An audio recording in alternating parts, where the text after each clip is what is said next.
2019 ఫిబ్రవరి 14న పుల్వామాలో జరిగిన ఉగ్రదాడిలో అమరులైన జవాన్ త్యాగాలను స్మరించుకోవాలని విశ్వ హిందూ పరిషత్తు పిలుపునిచ్చింది.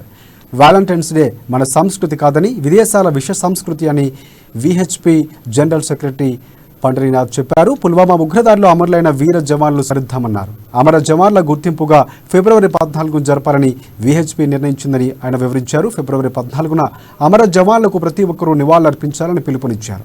వాలంటైన్స్ డే బహిష్కరించాలని విశ్వ హిందూ పరిషత్, బజరంగ దళ నాయకులు వాల్ పోస్టర్లను ఆవిష్కరించారు.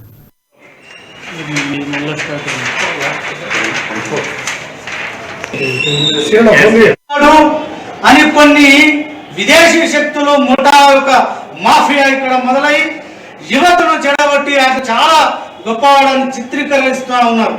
నిజమైన చరిత్ర అతను రోమన్ క్యాథలిక్ చర్చి అతని బహిష్కరించినటువంటి చరిత్ర అతని చరిత్ర నీచమైనటువంటి చరిత్ర. వాలంటైన్స్ డే అని జరుపుకునేటటువంటిది మన దేశ సంస్కృతి కాదు, మన దేశం యొక్క ఆచార వ్యవహార పండుగలలో కూడా ఒక పండుగ కాదు.